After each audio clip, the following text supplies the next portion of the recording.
Quero falar em poucos minutos acerca do que o ministrado esse dia de hoje sobre onde está a tua esperança, ou como está a tua esperança, ou em quem está a tua esperança. Provérbio capítulo 13 e versículo 12. Provérbio capítulo 13, versículo 12.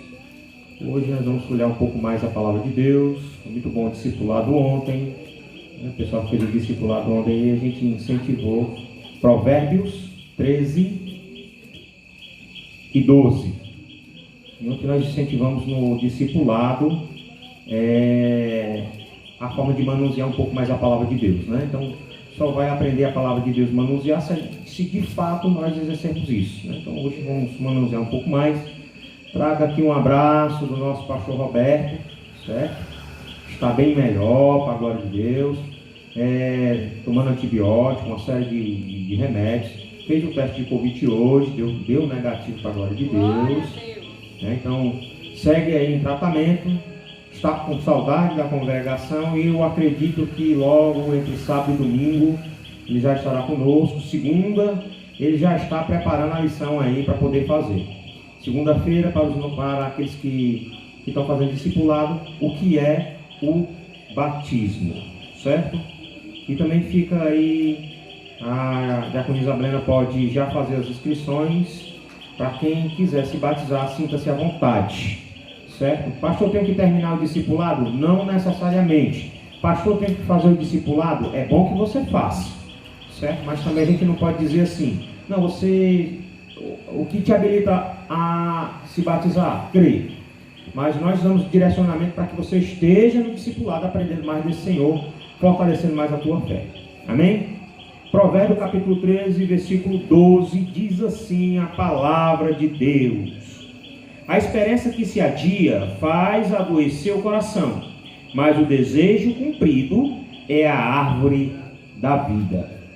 Confesso que quando vi esse texto de provérbio, fez eu pensar um pouco mais sobre acerca da esperança, ou então a forma como o meu coração se coloca diante da esperança. Mas é bem verdade que quando nós olhamos para a esperança, muitas vezes nós percebemos aqui que esperança e desejo, elas estão bem ligados, né? Quando eu tenho uma esperança, logicamente tem um desejo, né? O texto aqui de provérbio vai nos dizer isso. E a questão confesso que eu comecei logo a olhar para dentro do meu coração. Poxa, qual é a minha esperança? Poxa, se esperança e desejo, eles estão intrinsecamente ligados, o que é que mais eu tenho desejado no dia de hoje? É bem verdade que no nosso dia a dia, não sei, talvez esteja acontecendo com você, já aconteceu comigo, ou talvez ou pode acontecer de ainda você passar por isso. De vir um desejo de obter um matrimônio, de vir um desejo de obter lucro, de vir um desejo de obter livramento de forma física. Mas enfim, o que é a esperança? A esperança, ela é ter convicção da realidade de algo que se espera. Enfim, eu espero receber isso, né? Eu espero contrair matrimônio, isso é a minha esperança, esse é o meu desejo. É isso que eu almejo. A esperança significa simplesmente confiar. Em quem você tem confiado? Ou em que você tem confiado? A esperança é algo que nos coloca a confiar, mas confiar de forma sobrenatural. A esperança, ela, quando não chega, pode não trazer muitas coisas boas para o nosso coração. A questão é, hoje, agora, aqui, o que você decide para o seu coração? Eu comecei a folhear, quero ler 5 textos. E desses 5 textos, eu gostaria muito que o Espírito Santo mostrasse para nós de que forma, de que maneira, com qual olhar, com qual perspectiva, com qual agir de Deus. Dentro das Escrituras, a palavra esperança, ela vai fluir, ou ela vai trabalhar nos nossos corações. Seria bom que a gente tivesse mais tempo, mas com pouco tempo a gente vai sim falar alguma coisa. Romanos capítulo 5, versículo 2. Versículo 1 diz assim, né? Romanos capítulo 5 e versículo 1. Justificado, pois, mediante a fé, temos paz com Deus por meio de nosso Senhor Jesus Cristo, por intermédio de quem obtivemos igualmente acesso pela fé a esta graça na qual estamos firmes, e gloriamo-nos na esperança da glória de Deus. Perceba a palavra esperança e perceba a forma como Paulo ele está tocando no coração daqueles romanos. Tocando simplesmente, aqui é interessante como a perspectiva em quem confiar, em quem almejar, em quem colocar o coração, em quem voltar o olhar, como a palavra esperança, em poucos textos que eu observei, a palavra esperança está ligada à salvação. A palavra esperança está ligada a receber essa salvação, a confirmar essa salvação, ser um salvo de Cristo Jesus. E é interessante que a esperança, quando se olha para cá para a esperança, se confiar, se receber, você vê aqui algo que aconteceu aqui, que a esperança produziu, que a esperança testificou. Simplesmente, a esperança, ela vai trazer, ela vai confirmar a glória de Deus nas nossas vidas. Como está a tua esperança? Ou de quem vem essa esperança? Se tão somente a esperança tem que vir, tem que estar, tem que ser firme e ser colocada em Cristo Jesus, ela vai produzir. Se a gente for ler os versículos posteriores, e não somente isso, mas também nos gloriamos na própria tribulação, sabendo que a tribulação produz perseverança, e a perseverança, experiência, e a experiência, esperança. Ora, a esperança não confunde, porque o amor de Deus é derramado em nosso coração, pelo Espírito Santo que nos foi outorgado. Então a esperança, quando nós confiamos em Deus, quando nós entendemos que a salvação se confirma no nosso coração, e isso vai produzir glória de Deus, a glória, a esperança de Deus, ela produz a glória de Deus manifestada nos nossos corações. E isso, irmãos, traz algo que nós devemos ter no nosso dia. Se não tão somente se vê que a esperança em Cristo Jesus produz algo tão forte. O que é, pastor? Ela não traz confusão. Ela não nos confunde. Ela coloca o nosso coração em Deus. E quando nós colocamos o nosso coração em Deus, Ele derrama em nosso coração o quê? Confiança, Espírito Santo. Filipenses capítulo 1 e versículo 6.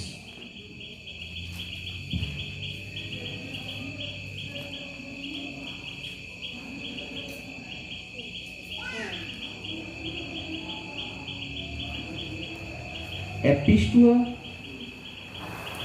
da alegria. Epístola, posso dizer, da esperança. A gente percebe também que Paulo, Filipenses capítulo 1 e versículo 6.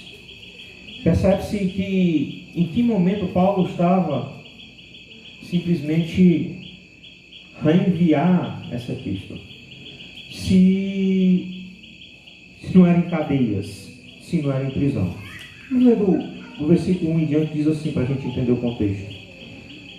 Paulo e Timóteo, servo de Jesus Cristo, a todos os santos em Cristo Jesus, inclusive bispo e diáconos, que vivem em Filipos, Graça e paz, vós outros, da parte de Deus, nosso Pai, e do nosso Senhor Jesus Cristo.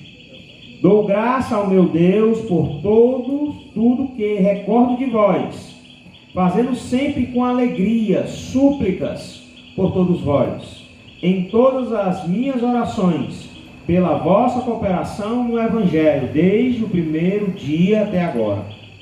Agora, olha só a forma como Paulo está falando aqui. Estou plenamente certo de que aquele que começou a boa obra em vós há de completá-la até ao dia de Cristo Jesus. Perceba que quando a esperança está em Cristo Jesus, ela vai mover dentro do nosso coração, e Paulo está direcionando essa esperança. Paulo está mostrando para Filipe aonde eles deveriam colocar o seu coração, aonde eles deveriam confiar, como eles deveriam se portar. Olha, lembre-se, a boa obra de quem? De Jesus Cristo, ela começou na sua vida, ela começou na sua casa. Olha, a esperança da glória, a esperança tem que ser colocada em Cristo Jesus. E aquela, sabe, a boa obra que ele começou, sabe, a perspectiva de um melhor, de ser otimista. Olha, a boa obra da salvação, ele começou e ele vai terminar. A boa obra de Jesus Cristo na tua casa, ele começou e ele vai terminar. É confiar em Deus, é esperar em Deus, é colocar o nosso coração no Senhor Jesus.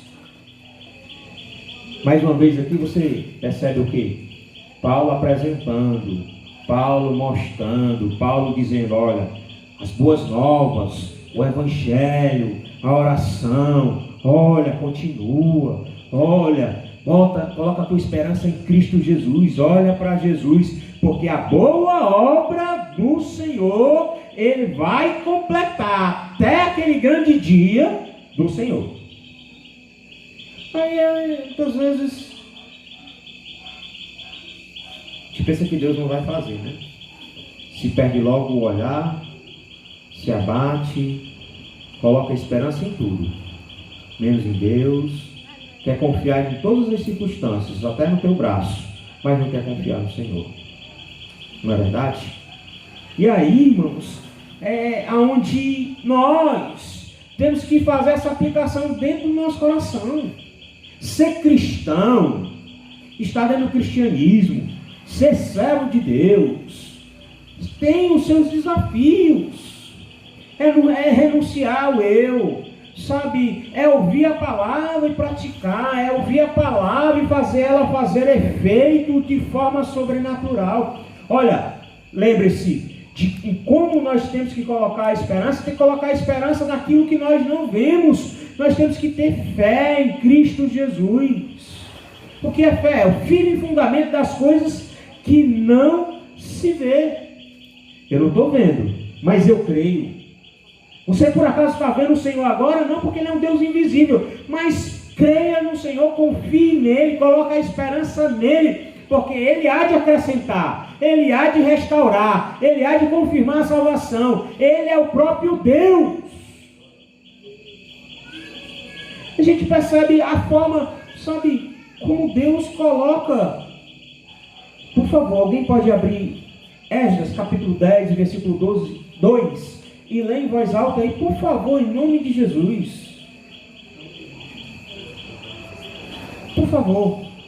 E alguém, por favor, outra pessoa, se levante, por favor, se Deus tocar no seu coração, lê em voz alta, Salmo 146, e versículo 5. Porque é a própria palavra de Deus nos dizendo, olha, confia, mas confia de forma sobrenatural, entrega, mesmo não vendo, entrega o teu coração a Deus.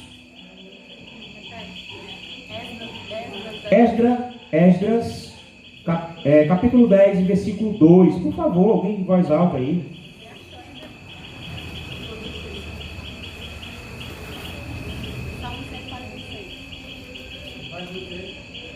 Esdras, capítulo 10, versículo 2. Por favor. E Secanias, o filho de Jeiel, um dos filhos de Elão, disse a Esdras: temos transgredido contra o nosso Deus, e temos tomado esposas estranhas do povo da terra. Todavia, agora há esperança em Israel acerca destas coisas. A esperança é em quem? Em Deus.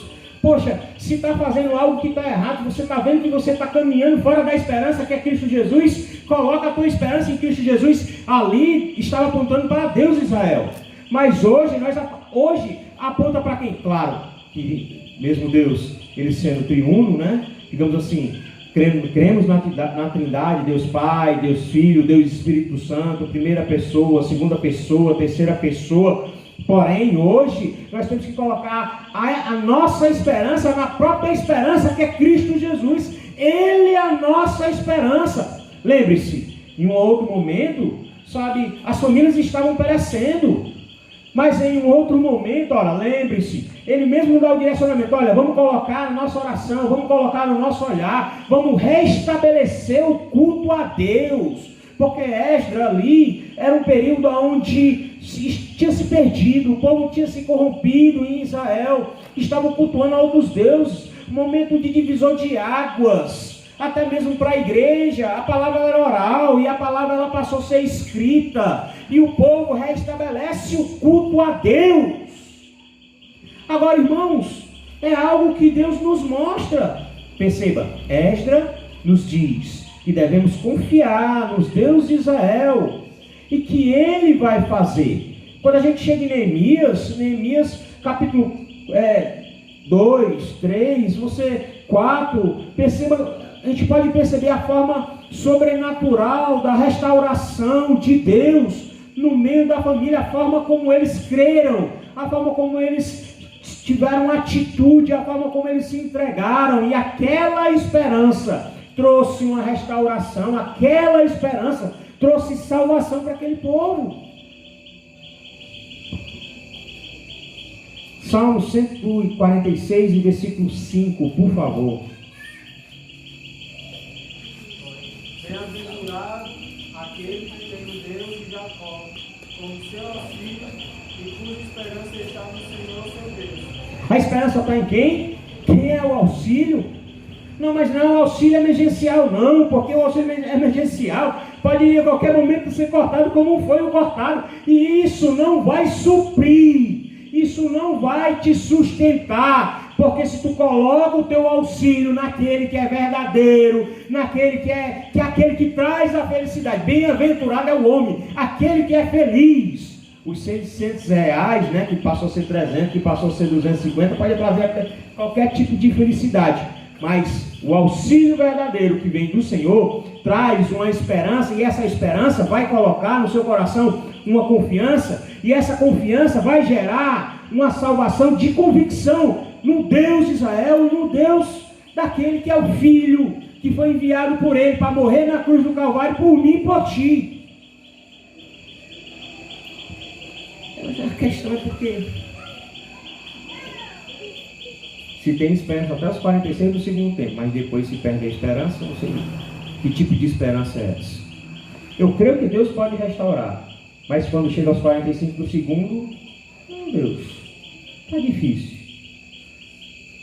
Não creio, eu creio, Senhor.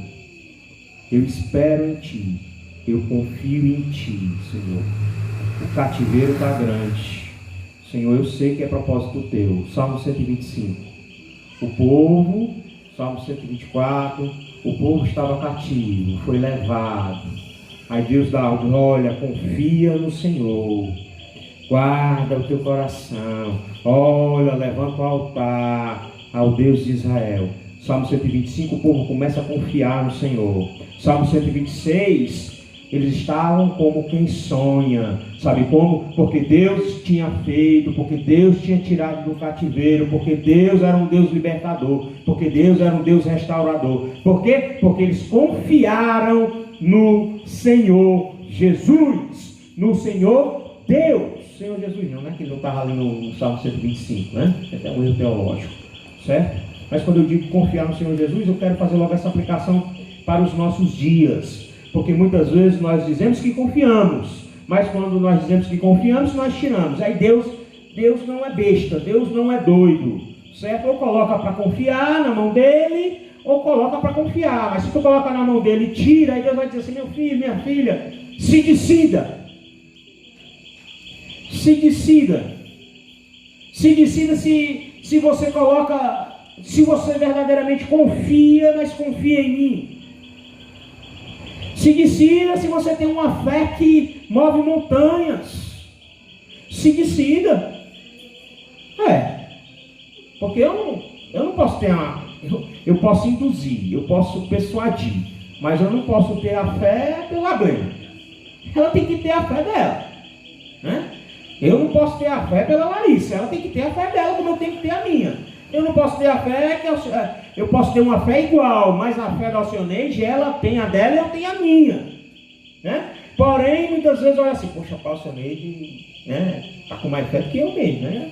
Geralmente, me perdoem os homens, mas as mulheres, na maioria das vezes, elas são mais nutridas de fé do que os próprios homens, né? E isso, se a gente for colocar na história da igreja, até do cristianismo, se percebe muitas vezes que as mulheres, elas estão muito mais ali na posição, né? E se a gente for olhar, até na vida de Jesus, no ministério de Jesus, as mulheres estavam muito mais ali para servir, confiando, tendo fé, exercendo a fé, do que as mulheres se colocando à disposição. E isso quando eu falo de Jesus, na própria pessoa de Jesus. Se o Senhor te provasse, como você se acharia hoje? Com essa esperança, com essa fé, com essa convicção, será que você se acharia aprovado? Desaprovado? Hebreus capítulo 6.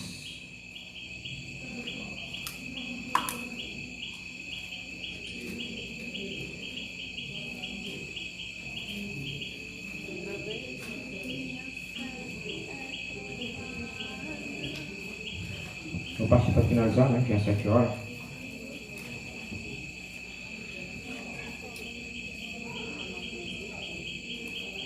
Hebreus 13. Hebreus 6:13, por favor. Diz assim, Hebreus capítulo 6, versículo 3. Pois quando Deus fez promessa a Abraão, todo mundo lembra de Abraão, né?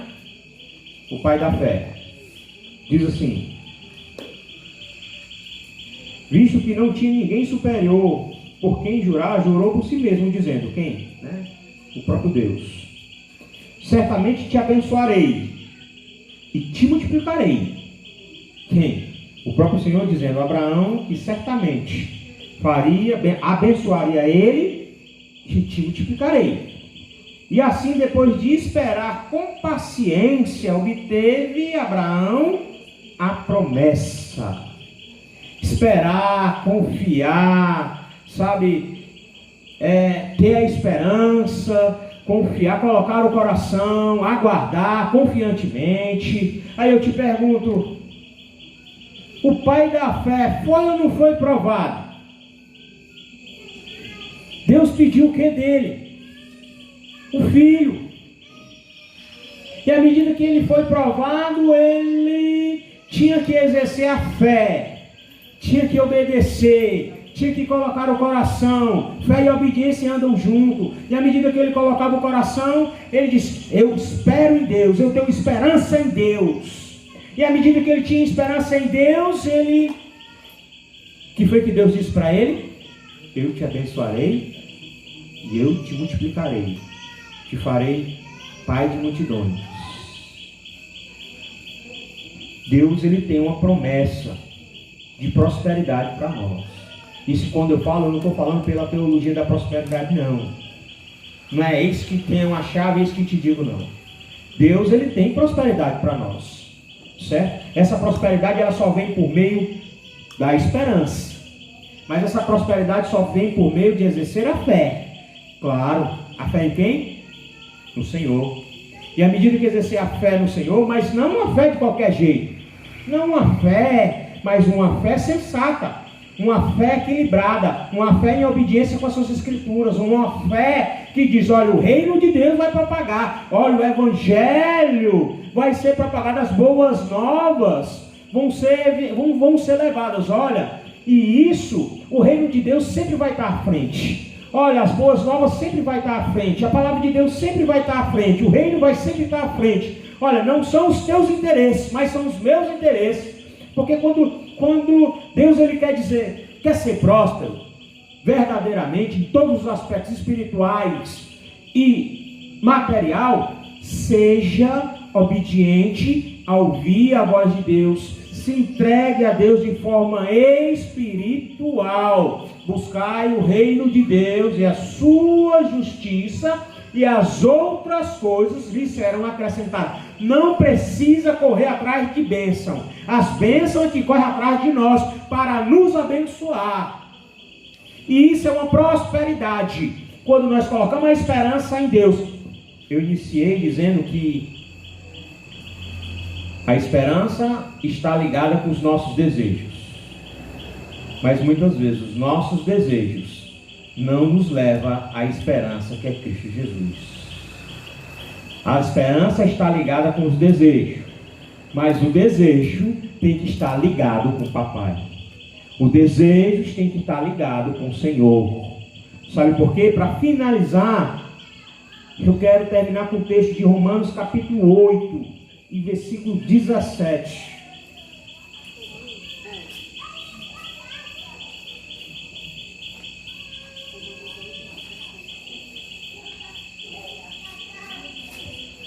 Vou finalizar aqui, Romanos capítulo 8, versículo 12.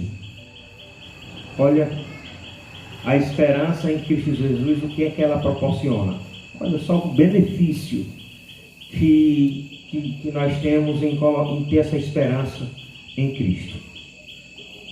Assim, pois, irmãos, somos devedores não da carne, como se constrangidos a viver segundo a carne. Poxa, quer dizer que a gente pode viver pela carne e pode viver pelo Espírito, né? Romanos, só um instante que eles vão achar. Romanos capítulo 8, versículo 12.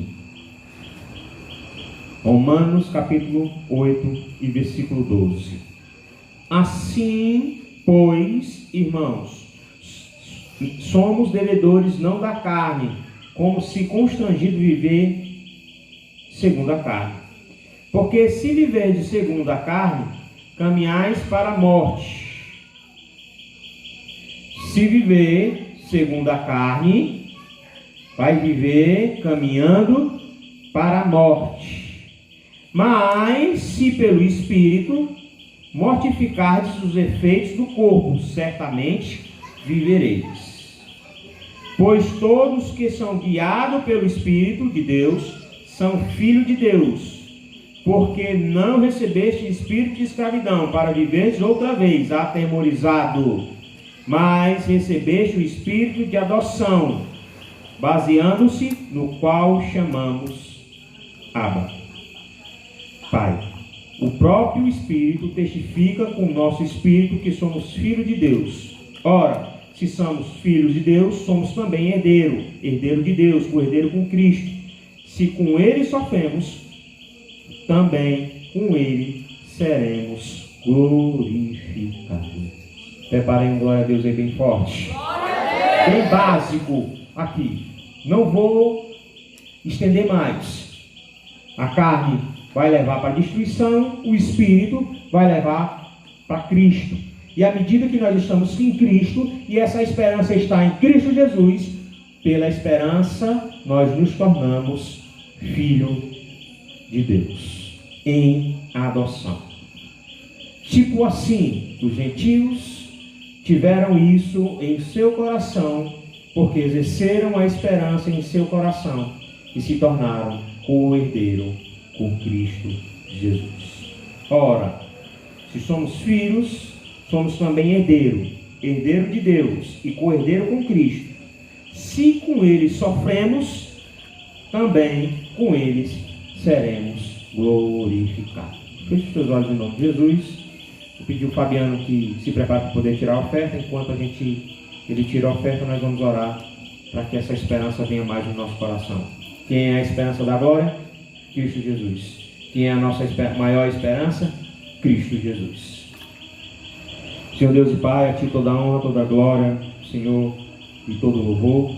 Senhor, eis aqui, Deus, o nosso coração, o meu coração.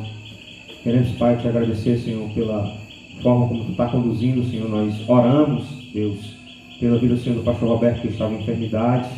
E hoje nós tivemos a notícia, Senhor, que ele está bem melhor, fazendo o tratamento, Senhor. E que logo, logo, Senhor, ele estará aqui conosco, Senhor, estabelecido de saúde, glorificando, exaltando, bendizendo, Senhor, levando a Tua palavra e sendo trabalhado também pela Tua palavra, como todos nós.